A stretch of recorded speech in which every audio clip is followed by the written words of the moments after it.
Non plus.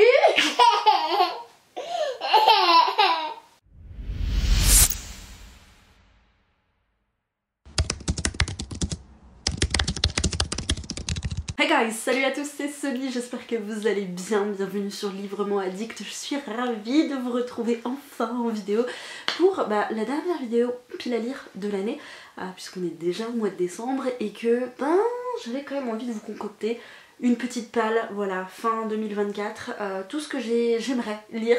Il y en a beaucoup trop par rapport à ce que je vais pouvoir lire. Ou peut-être pas en fait, ça va dépendre de mon rythme de lecture maintenant que le NaNoWriMo est terminé, n'est-ce pas?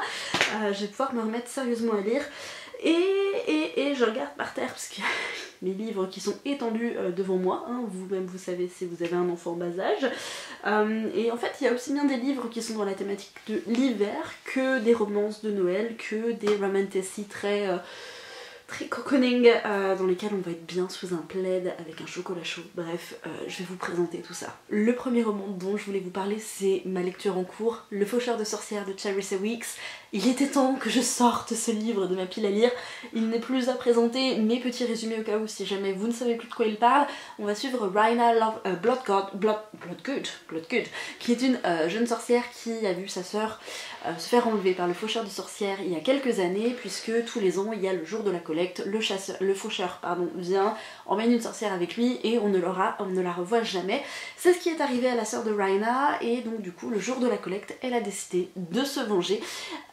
Sauf que les choses vont pas se passer comme prévu, une menace beaucoup plus importante va éclater au sein du royaume et Rhaina va se retrouver propulsée un petit peu sur le devant de la scène et elle va réaliser que ce faucheur de sorcières qu'elle est censée détester va être en fait la seule personne capable de l'aider à sauver sa sœur et par la même occasion le roi de Givre, voire même le royaume tout entier.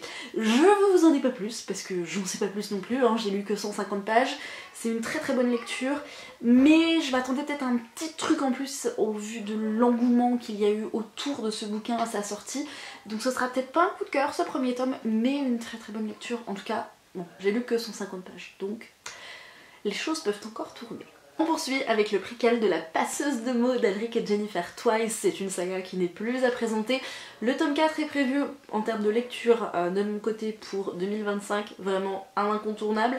Mais j'avais pas encore lu en fait le préquel que j'avais acheté à sa sortie et du coup on va être clairement dans la période puisque on est à Eliante, l'heure est aux célébrations et à travers tout le royaume des bougies étincellent derrière chaque fenêtre en hommage à la jeune Sidane, une créature esselée née du frima et des épines glacées du rejet. Sa venue réchauffe les êtres solitaires, illumine les foyers et rassemble les âmes. Donc voilà, c'est un petit préquel trop mignon, je pense que ça va être tout doudou et ça va être fabuleux de replonger justement dans l'univers de La Passeuse de mots avec ce conte de Noël, tout droit sorti de l'imagination des auteurs, enfin bref, j'adore, je kiffe. Si vous l'avez lu l'année dernière, n'hésitez pas à me dire ce que vous en avez pensé, mais clairement ça va être le moment douillet je crois de ce mois de décembre. On enchaîne avec une duologie. Alors, je suis peut-être un peu ambitieuse, j'aimerais d'abord lire le tome 1, mais si jamais vraiment c'est un gros banger, j'ai le tome 2 sous la main. Donc c'est Les Héritiers du Solstice, donc le premier tome au crépuscule de l'hiver, et le tome 2 il s'intitule Le cycle des saisons. C'est une duologie qui est terminée, pareil, qui est signée Marie-Ève Fleury et qui est parue chez Bookmark dans la collection Onirique. Je l'avais précommandé l'année dernière, c'était l'année dernière ? Oui, je crois que c'était l'année dernière, à sa sortie. Amour interdit, magie, créature fantastique. On va suivre Liam qui est né lors du solstice d'été et Nora qui est née lors du solstice d'hiver. Tous deux sont en fait des descendants de deux grandes familles rivales qui incarnent des saisons, les gardiens élémentaires chargés depuis des millénaires de veiller sur le cycle des saisons. Et j'ai un enfant qui arrive. Qu'est-ce que tu fais avec tes livres? Ah bon? Et maman elle peut continuer de filmer? Ouais, tu peux te mettre à côté de moi. C'est gentil, merci beaucoup. Parfait. Oh, c'est super Minette. Oh ouais, c'est trop bien. Donc, qu'est-ce que je disais? Que Liam et Nora se sont rencontrés lors d'un congrès universitaire et sont tombés éperdument amoureux, sans se douter de l'identité de l'autre. Mais alors que les jeunes amants atteignent leur majorité et entrent en pleine possession de leurs dons, les grandes villes du monde subissent des catastrophes climatiques d'une origine inconnue, faisant ressurgir les tensions divisant l'hiver et l'été. Dans ce climat particulier, Liam et Nora devront alors collaborer en tant que gardiens. Ça m'avait l'air absolument génial. On a un Lovers to Elements to Lovers qui doit être plutôt cool, donc j'ai hâte de voir comment ça va être amené. Et ouais, c'est une duologie qui me tentait depuis très longtemps. On en a pas, enfin j'ai pas eu la sensation qu'on en ait autant entendu parler, en tout cas beaucoup. Donc n'hésitez pas à me dire dans les commentaires si jamais vous avez lu cette saga et ce que vous en avez pensé. Qui dit Noël dit forcément romance de Noël, et le premier que j'ai dans ma palle, que je veux vraiment lire absolument, c'est Comment survivre à Noël avec son ex, donc de Ludo de Boer, donc hashtag le petit monde de Ludo. Vous le connaissez tous, il n'est plus à présenter, et là cette année il a sorti notamment le spin-off de ce livre là, et honte à moi, je n'ai toujours pas lu le livre, mais promis, il est prévu pour cette année, je vous en reparle prochainement, ça a l'air très cool. Noël approche et Manon doit rejoindre la maison familiale dans quelques jours, et le message qu'elle reçoit de sa mère n'annonce rien de bon. Est-ce que tu viens accompagner de quelqu'un cette année ? Déterminée à ne pas subir les éternelles remarques de ses proches sur son célibat, elle suit enfin les conseils de sa meilleure amie, choisir un faux petit ami sur undatepournoël.com. Mais le jour J, son fake boyfriend si parfait est malade, et c'est seule qu'elle s'apprête à retrouver les siens. Manon pensait que cette journée ne pouvait pas plus mal commencer jusqu'à ce qu'elle tombe sur Julien, son ami d'enfance et surtout son ex-petite amie, qui s'apprête à prendre le même train qu'elle à destination de Froidieu, leur village d'origine. Décidément cette année, Noël s'annonce plein de surprises. La romance de Noël parfaite pour cette année. Si vous l'avez pas encore lu, je vous invite très fortement à vous rendre en librairie. J'ai également 2 autres livres de romance de Noël, je sais pas si je vais les lire cette année, parce qu'en fait j'ai eu une grosse période il y a quelques années où j'en ai lu des tonnes, et maintenant j'ai un peu plus de mal avec ce genre-là, donc j'en lis 1 ou 2. Et après je passe à autre chose. Donc j'ai Cher Père Noël, sors-moi de là d'Ena Fitzbell, et qui avait l'air très cool avec un côté un peu Grumpy Sunshine, donc ça avait l'air plutôt sympa. Et j'ai Noël au pays des bretzels avec Daphné, médecin généraliste qui choisit la Martinique pour remplacer un confrère.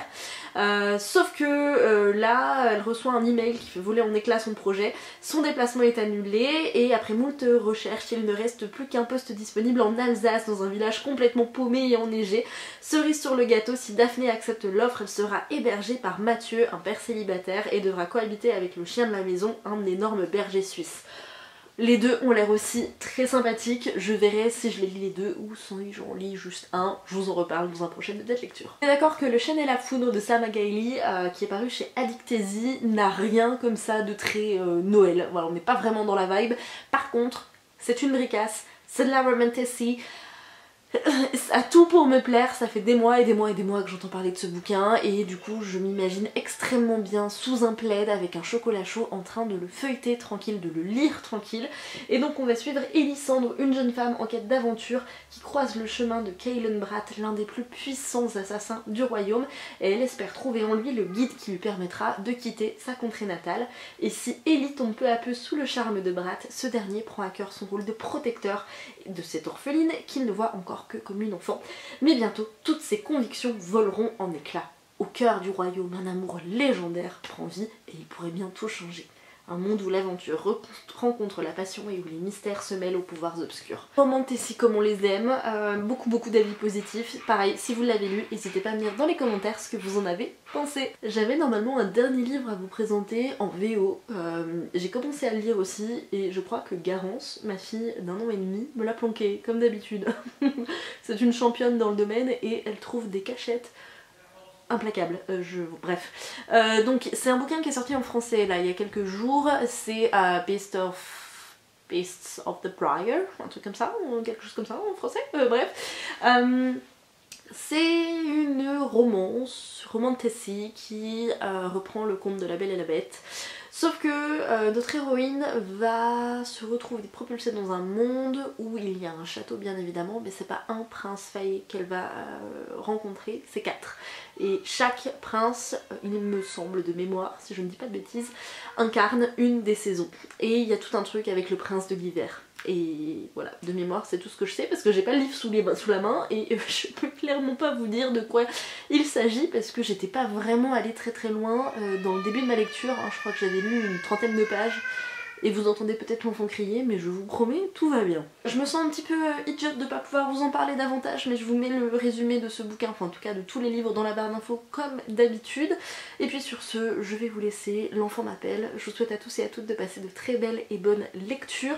N'hésitez pas à commenter, à donner vos avis, sinon laissez simplement des petits flocons de neige en commentaire sous cette vidéo avec notre traditionnelle tortue. Et puis cette fois-ci je vous laisse, je vous souhaite de bonnes lectures et évidemment comme d'habitude prenez soin de vous. Ciao.